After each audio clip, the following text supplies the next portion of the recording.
Avis vascular centre, మన దేశంలోనే the best varicose vein hospital. పోయిన బుధవారం ఈవినింగ్ 5 PM 4,422 రూపాయలకి 72.5 లీటర్స్ పెట్రోల్ ఎవరో పోయించుకున్నారు. గుర్తుంచుకోవడం కొంచెం కష్టమే, కానీ ఏ బండో ఎవరు పోయించుకున్నారో ఎవరైనా గుర్తుకు తెచ్చుకొని చెప్పండి. సార్ ఎన్నన్నారు? 72.5 లీటర్స్. సార్ కరెక్ట్గా 72.5 లీటర్స్ పోయించుకోరు సార్. కావాలంటే ట్యాంక్ ఫుల్ చేయించుకుంటారు. 60 to 80 లీటర్స్ అయితే స్కార్పియో, ఫార్చునర్ అలాంటి బళ్ళు అయి ఉంటాయి సార్. ఆడి A6కి ఎంత పడుతుంది? సార్ 60 లీటర్లు పడుతుంది. సార్ కరెక్టే సార్, మీరు చెప్పిన రోజు ఒక ఫార్చునర్ బండికి ట్యాంక్ ఫుల్ చేశాను సార్. నువ్వు అంత కరెక్ట్గా ఎలా చెప్తున్నావు? ఆ రోజు నా వైఫ్ బర్త్డే సార్. షిఫ్ట్ అయిపోయి ఇంటికి వెళ్ళబోయే ముందు లాస్ట్లో ఆ బండికి నేనే పెట్రోల్ పోసాను sir. Black colour sir. Manager sir, నేను మళ్ళీ సీసీటీవీ ఫుటేజ్ పరిశీలించాను. Okay sir. క్విక్. చెప్పు. ఎక్కడున్నారు? జెసికా కేసు విషయంగా ఎంక్వైరీకి వచ్చాను.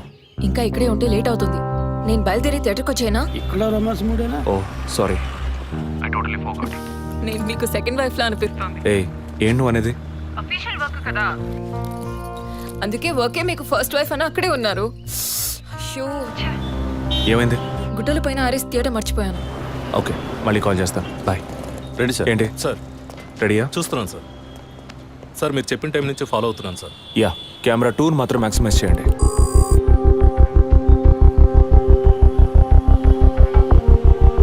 కొంచెం ఫార్వర్డ్ చేయండి. Forward forward forward forward forward. Okay okay, stop stop stop. Back back back back. ఇంకొంచెం ఇంకొంచెం. యా, ఫ్రేమ్ బై ఫ్రేమ్ వెళ్ళండి. స్లో. ఫ్రీజ్. సార్ ఈ బండే సార్.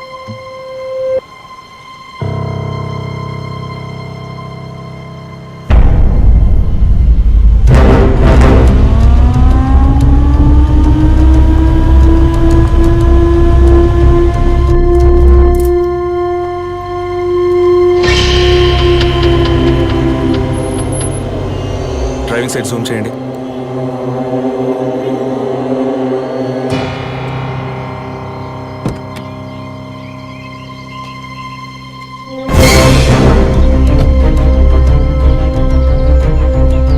ఫోకస్ క్లియర్గా లేదు.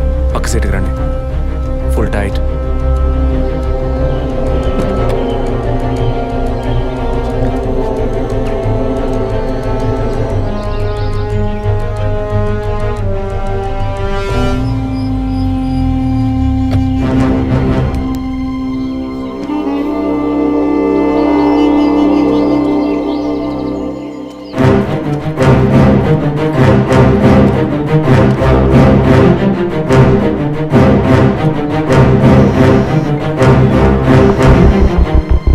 గీత, నేనే నీకు కాల్ చేద్దాం అనుకున్నాను.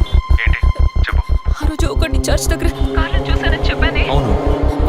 వాడు నన్ను వెతుకుంటూ ఇంటికే వచ్చాడు. ఏంటి అనేది? అదే కారు. వాడు మాత్రమే కాదు, ఆ రోజు చైన్ పట్టుకు లాగాడి వాడు కూడా ఉన్నాడు. మిగతా ఇద్దరు కూడా ఉన్నారు. నువ్వెక్కడున్నావు? ఇంట్లోనే ఉన్నాను. నేను చెప్పేది విను. ముందు మెయిన్ డోర్ని లాక్ చేయి. ఎందుకు? నేను చెప్పింది మాత్రమే చేయి. ముందు నువ్వు వెళ్ళి మెయిన్ డోర్ని లాక్ చేయి. Tirupati, sir, I need a bike. Already ready చేసి ఉంచారు సార్. రైట్, వాడిని సీజ్ చేయరా. మిగిలిన డోర్స్ మూసేయ్.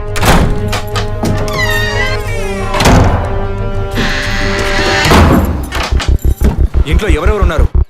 మా నాన్న నేను మాత్రమే ఉన్నావు. చెప్పమంటావా నాన్నకి? వద్దు, అనవసరంగా టెన్షన్ అవుతారు. ఇంకేం చేయమంటావు? పోలీస్కి ఫోన్ చేయమంటావా? కట్ చేసి మళ్ళీ చేయి. Sorry sorry sorry. సరే, డిస్కనెక్ట్ చేయకు, లైన్లోనే ఉండు.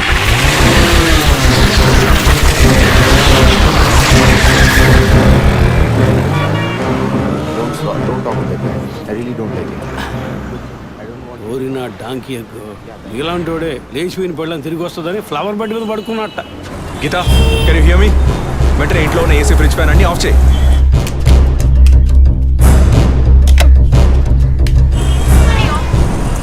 ఆఫ్ చేశాను. మెయిన్ డోర్ కి వ్యూ పాయింట్ ఉంది కదా, దాని కింద కూర్చో. నేను చెప్పేది విను. నీ తెలిసిన వాళ్ళు, ఫ్రెండ్స్, పక్కింటి వాళ్ళు ఎవరు వచ్చి వెళ్ళుకుంటే నేను వచ్చే వరకు తలుపు తెరవకు. ఓకే, మీ నాన్ని తెరవద్దాను. ఆ జర్నీ కాస్ట్ ఎవరు వచ్చినా తలుపు తెరవకు తెరవకు తెరవకు.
ఏ బండి లేదు.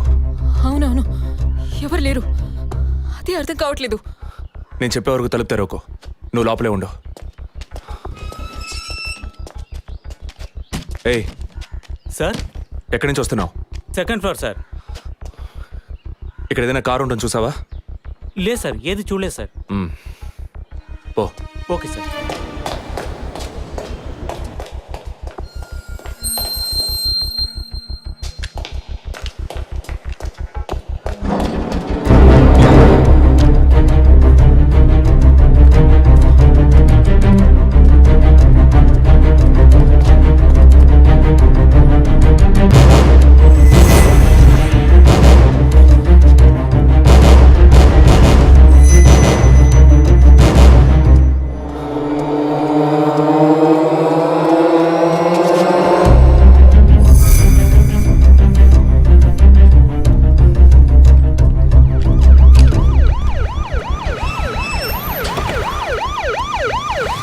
సార్, ఈ సరౌండింగ్లో ఉన్న అన్ని సిగ్నల్స్లో ఆ బండిని ట్రేస్ చేయమని చెప్పాను సార్.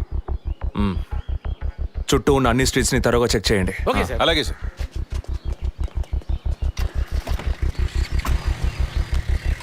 ఏయ్, నిజంగానే వాళ్ళు వచ్చారా లేక నన్ను రప్పించడానికి నువ్వు వేసిన ప్లానా? నా టెన్షన్ చూస్తే నీకు ఎగతాళిగా ఉందా? ఓకే ఓకే, కమాన్ కూల్. ఇక్కడ ఎవరికి తెలియకుండా 2 పోలీసులు మఫ్టీలో సెక్యూరిటీగా ఉంచాను. సెక్యూరిటీయా? అవును. ఎప్పుడైతే వాళ్ళని ఇల్లు వెతికి నిన్ను ఫాలో చేసి వచ్చారో ఇక మనం ఎంతో జాగ్రత్తగా ఉండాలి. ఒక మర్డర్కి క్లూ దొరకపోతే ఇంకో మర్డర్ ద్వారా క్లూ దొరికినట్టు మీకు నేనే క్లూ అవుతానేమో అనిపిస్తుంది. ఏయ్, ఎందుకు అలా మాట్లాడుతున్నావు? ఇంకో వారంలో ఈ కేసు పూర్తవుతుంది. అది సరే, నువ్వు చెప్పింది నిజమో కాదో నాకు తెలీదు, కానీ నీకోసం ఇంత దూరం వచ్చానా లేదా? కూల్గా ఒక గ్లాస్ వాటర్ ఇవ్వచ్చు కదా. ఎందుకు ఇవ్వాలి? సినిమాలో పోలీసులో నువ్వు లాస్ట్లోనేగా వచ్చింది. నువ్వివ్వకపోతే మా ఇల్లు ఏమైనా దూరం అనుకుంటున్నావా?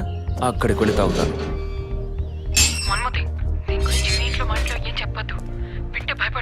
హే, ముఖ్యంగా ఇది నాకు అఫీషియల్. ఒక పోలీస్ ఆఫీసర్గా ఎవరికి ఏది చెప్పాలో ఏది చెప్పకూడదో నాకు తెలుసు. Okay, you take care. I'll call back. Okay, bye.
Time of death కాస్ట్ చేశారు. అయ్యయ్యో అభి, నా బిడ్డ సుఖపడుతుందని మీ ఇంటి కోడలు చేసాం, ఇలా అర్థాంతరంగా వెళ్ళిపోయింది. అయ్యో. అప్పుడప్పుడు నాతో అనేది ఒక మంచి ఇల్లాలిగా ఉండడం కన్నా ఒక బిడ్డకు తల్లిగా ఉండడమే ముఖ్యమా? అందరూ అదే అంటున్నారు. అంటే నేను పిల్లల్ని కనే మెషిన్నేనా? నాకంటూ ఏ విలువ లేదా అని ఏదేదో అనేదిరా. కానీ ఈ సమయంలో ఇటువంటి ఘోరమైన పని చేస్తుంది అనుకోలేదురా.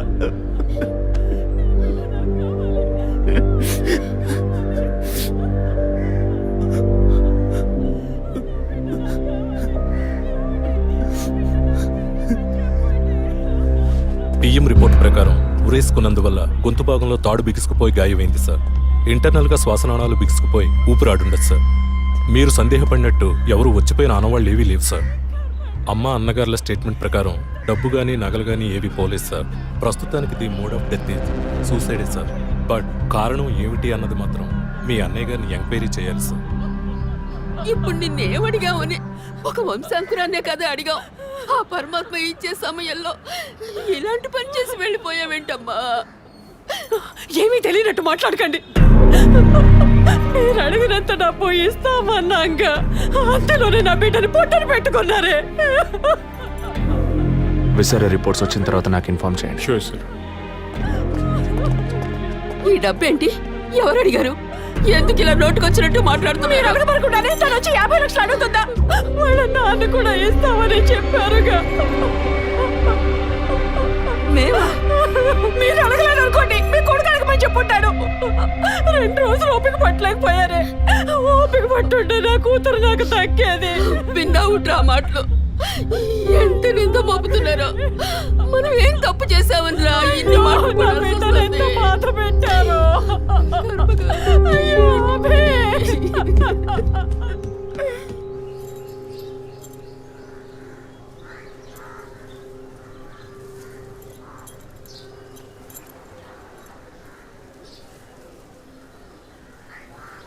విజయ్, నీ దృష్టిలో మీ అన్న వదిన గొప్ప అయితే కావచ్చు, కానీ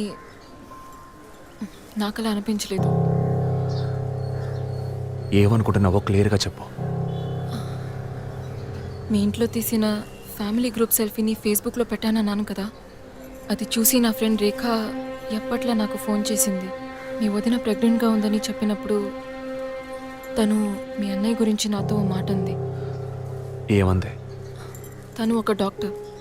ఓ 6 మంత్స్కి ముందు తను వర్క్ చేసే ఫర్టిలిటీ హాస్పిటల్కి మీ అన్నయ్య మాత్రం ఒంటరిగా వచ్చారట. పరీక్ష చేశాక పిల్లలు పుట్టే అవకాశం మాత్రం 10% కూడా లేదని చెప్పింది. ఏ ట్రీట్మెంట్ వల్ల ప్రయోజనం ఉండదంది. ఈ పరిస్థితిలో మీ వదిన ప్రెగ్నెంట్ ఎలా అయిందని నన్ను అడిగింది. తనన్నది అలా ఉంచు. నువ్వేమనుకుంటున్నావు? ఇందులో అనుకునేది ఏముంది విజయ్? మీ వదిన ఇంతకుముందు తను పనిచేసిన కంపెనీలో పాత కాంటాక్ట్స్ ఏమైనా అదే ఎక్స్ట్రా అఫైర్ ఎవరితైనా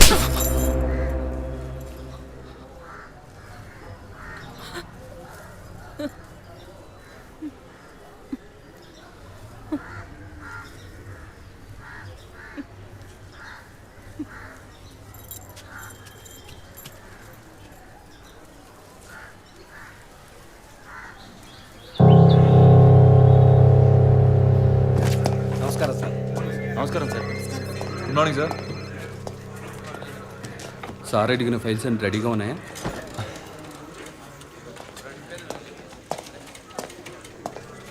సార్, అభినయ్ గారి సారీ సార్, వదిన గారి విసారా రిపోర్ట్స్ ఇప్పుడే వచ్చాయి.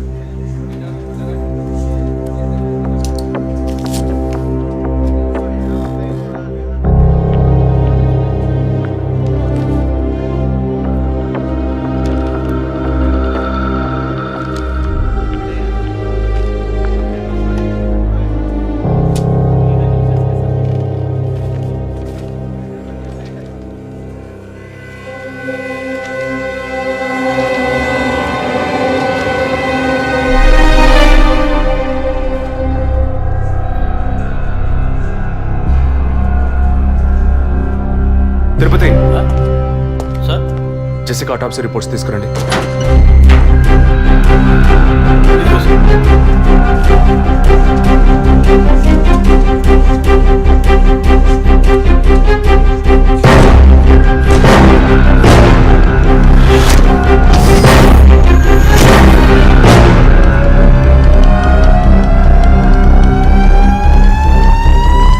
ఈ మెడిసిన్ గర్భంలోని పెండం ఎదుగుదల కోసం, దాని ఆరోగ్యం కోసం, ఇంకా పర్టికులర్ హార్మోన్ ఉత్పత్తి కోసం ఇవ్వబడుతుంది. ఆర్టిఫిషియల్ గర్భధారణ కోసం ఫెర్టిలిటీ డ్రగ్ గా కూడా దీన్ని యూజ్ చేస్తారు. ఆర్టిఫిషియల్ గర్భధారణ అంటే ఈ టెస్ట్ ట్యూబ్ బేబీ వంటిదా? నో, ఖచ్చితంగా అదే అయి ఉంటుందని చెప్పలేము. లైక్ ఐవీఎఫ్, ఐసీఐ అని ఎన్నో ఫ్రోజన్ మెథడ్స్ ఉన్నాయి. ఈ 2 కేసులు ఊహించిన డెత్ అవ్వడం వల్ల ఇక్కడ ఇంకో విషయం కూడా చెప్పాలి. ఏంటి డాక్టర్? మన మంత్రి విద్యాధరరావు గారి కోడలు పద్మావతి సూసైడ్ చేసుకున్న కేసు మీకు గుర్తుంది కదా? అన్నానగర్ వెస్ట్. ఎగ్జాక్ట్లీ. ఆ అమ్మాయి ఒంట్లో కూడా ఇదే మెడిసిన్ ఉన్నట్టు కనుక్కోవడం జరిగింది. పొలిటికల్ స్టేటస్ వల్ల పేపర్లో కూడా పెద్దగా రాలేదు. You would have notice. Yes doctor, but ముగ్గురు చనిపోయారు. దీనిలో ఎక్కడ ప్రాబ్లం ఉందనుకుంటున్నారు? ఎక్కడో తప్పు జరిగింది అనేది కన్ఫర్మ్ అయింది. ఆ మరణించిన వాళ్ళ భర్తలను గనక అడిగితే ఏదైనా క్లూ దొరకచ్చు.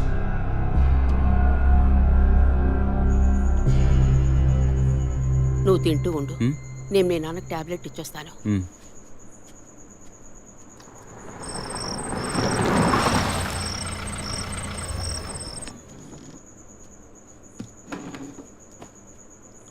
రారా. నువ్వు లేటా? వదిన కేసు విషయం మాట్లాడి రావడం వల్ల కొంచెం లేట్ అయింది.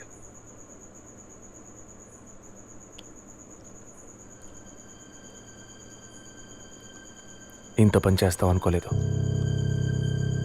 ఏంటి? నిజాన్ని దాచడం. పోలీస్ దగ్గర దాచిపెట్టచ్చు, కానీ తమ్ముడి దగ్గర దాచకూడదు. నువ్వనేది దేని గురించిరా? వదిన విషయమే. వదిన విషయమా? వదిన్ని ఎందుకు చంపావు? ఏంట్రా వాగుతున్నావు?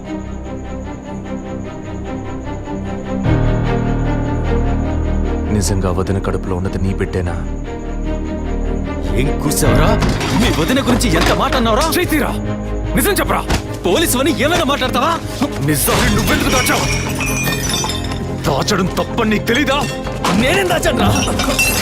చెప్పరా, నేనేం దాచాను? నువ్వేదో దాచిపెట్టావు, చెప్పరా. రేయ్, విజయ్, విజయ్, వదలరా, రేయ్, వదలరా. అయ్యో, వదలరా. రేయ్, ఎందుకు ఇలా కొట్టుకుంటున్నారు?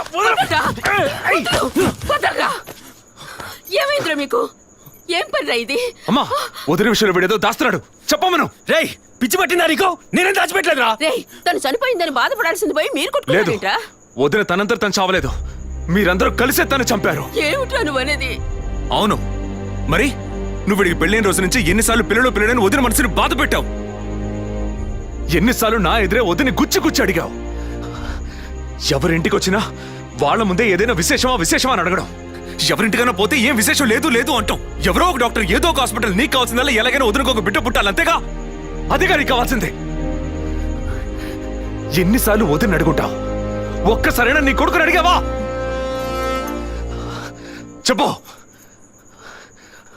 చెప్పమను. నిజమేరా, నేనే తప్పు చేశాను. నువ్వు చెప్పినట్టు తప్పు నాదే, తప్పంతా నాదే. కానీ నువ్వనుకున్నట్టు కాదురా. నీకు బాగా తెలుసు ఎన్ని హాస్పిటల్స్, ఎంతమంది డాక్టర్లు, ఎన్ని గుళ్ళ చుట్టూ నేను మీ వదిన తిరిగాం. చివరికి ఒక నమ్మకమైన హాస్పిటల్లో అపాయింట్మెంట్ దొరికింది.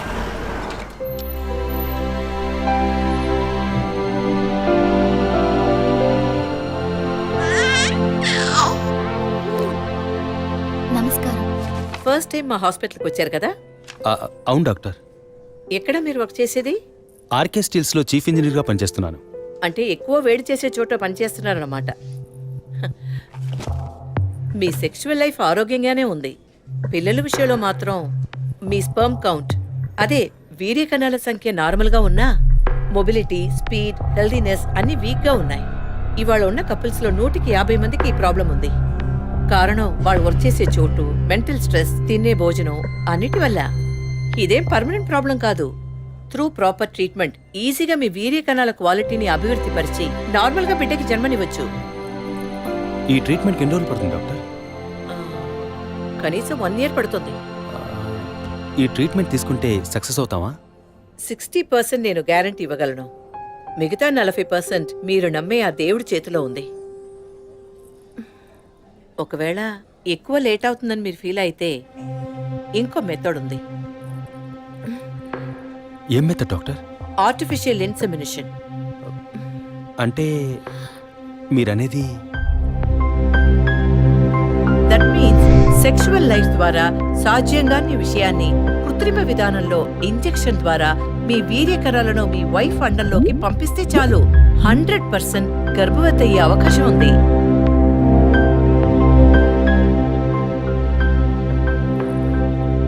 ఇందులో ఆలోచించడానికి ఏముంది? ఈ ప్రపంచంలో భర్త ద్వారా ఓ బిడ్డకి జన్మలివ్వలేని అమ్మాయిలు ఇంకొకరి వీర్య కణాల ద్వారా ఈజీగా పిల్లల్ని కంటున్నారు. మంచి అవకాశం ఉంది. పైగా మీ హస్బెండ్ది. ఆలోచించేదేముంది? తొలి రాగం చెరిపేను ఎదగెదూరం కను పాప దాటి వచ్చే కలైదారం కడుపు తడితే. అభి, నీకు సంతోషమే కదా? ఒక విధంగా నాకు సంతోషమేనండి. ఆ అత్తయ్య మావయ్య ఎలా అర్థం చేసుకుంటారో ఏమో. వాళ్ళెందుకు అపార్థం చేసుకుంటారు? వాళ్ళతో నేను మాట్లాడతాను. వద్దండి, ఈ విషయం ఎవరికీ చెప్పొద్దు. అత్తయ్య మావయ్యలు కూడా చెప్పొద్దు. విజయ్కి కూడా తెలియకూడదు, ప్లీజ్. ఓకే, డోంట్ వరీ, నేను ఎవ్వరికీ చెప్పను. 2 నెలల ప్రాపర్ ఫాలోఅప్ తర్వాత ట్రీట్మెంట్ తీసుకున్నాం.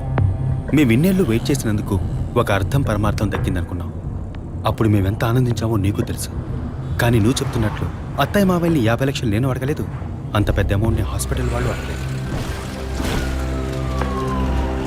మేడం, ఒకే ఒక సెల్ఫీ మేడం, ప్లీజ్.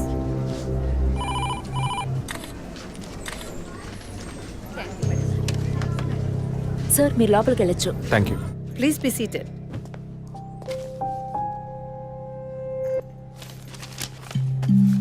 చనిపోయిన అభినయకి బ్రదర్లా అన్నారు. Really it's pity about that girl. Suicide చేసుకోవాల్సిన అవసరం ఏమొచ్చింది తనకి? ఇంకో 5 months లో పండంటి బిడ్డ చేతిలో ఉండేది. ఆర్టిఫిషియల్ ఇన్సెమినేషన్ మూలంగా పిల్లల్ని కనడం నిజంగా సేఫ్ అంటారా డాక్టర్? అంత మాట అన్నారేంటి? ఇక్కడ రిస్క్ అనే మాటకి చోట్లేదు. మీ వదిన చనిపోయిందని మీరు ఇలా మాట్లాడడం చైల్డిష్ గా ఉంది. మా వదిన మాత్రమే కాదు, ఆర్టిఫిషియల్ ఇన్సెమినేషన్ చేసుకున్న ఇంకో 3 చనిపోయారు. ఇది చైల్డిష్ గా ఉంది కదా? ఎక్స్క్యూజ్ మీ, మీ వదిన గురించి అడిగారు, చెప్పాను. ఎందుకు అనవసరంగా వేరే వాళ్ళ గురించి అడుగుతారు? పోలీస్ అంటే అడిగి తీరాలి.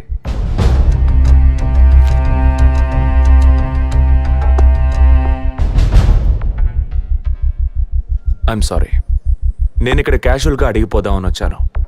కానీ మీ మాటలు విన్నాక ఇప్పుడు ఇది ఎంక్వైరీగా మారింది. మా అన్నయ్యకి పిల్లలు పుట్టే అవకాశం లేదని వేరే హాస్పిటల్లో రిపోర్ట్స్ ఇచ్చారు. దీని గురించి మీరేమంటారు? సింపుల్. హెడేక్ అని డాక్టర్ దగ్గరికి పోతే ఒకరు ఆర్డినరీ హెడేక్ అంటారు, ఇంకొకరు డీహైడ్రేషన్ అంటారు, ఇంకొకరేమో ఎంఆర్ఐ తీసి చూద్దాం అంటారు. కానీ ఎవరు కరెక్ట్ గా డయాగ్నోస్ చేసి ట్రీట్మెంట్ ఇస్తారనేదే ముఖ్యం. సర్లేండి, డాక్టర్లు కూడా సాధారణ తలనొప్పిని బ్రెయిన్ ట్యూమర్ అని చెప్పి బిల్లు పెంచేస్తున్నారు కదా. మాట వరుస కన్నా. ఎందుకు ఈ డౌట్?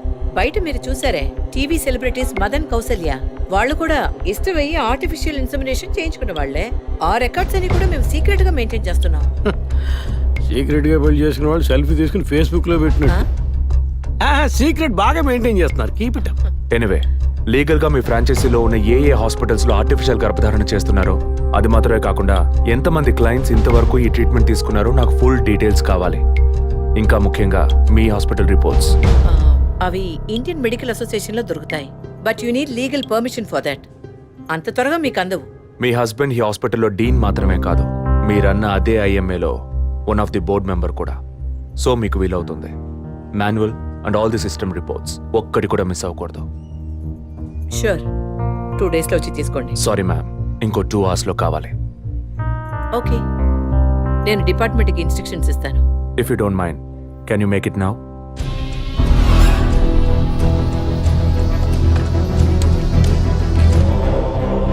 మన హాస్పిటల్లో ఏ ట్రీట్మెంట్ చేయించుకున్నా all patients full details send me immediately. Thank you doctor. ఫర్దర్గా ఎప్పుడు ఏ డీటెయిల్స్ కావాల్సి వచ్చినా మిమ్మల్ని కాంటాక్ట్ చేస్తాను. షూర్.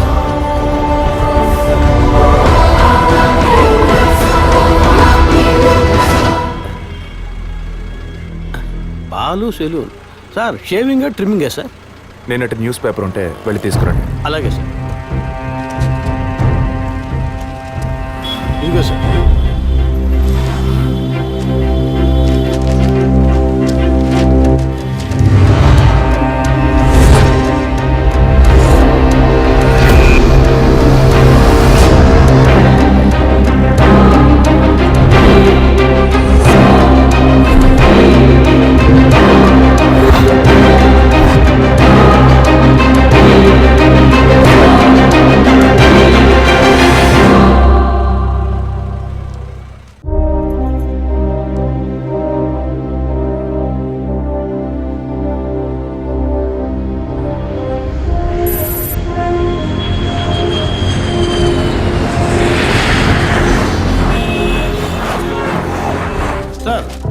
వరం హాస్పిటల్లో ఆర్టిఫిషియల్ ఇన్సెమినేషన్ ద్వారా గర్భవతులైన అందరినీ విచారించారు సార్.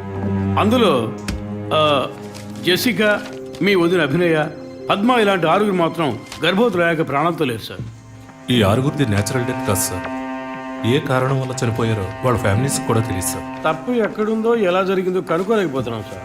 హాస్పిటల్లోనా లేక కోయిన్సిడెన్సా? ఒకవేళ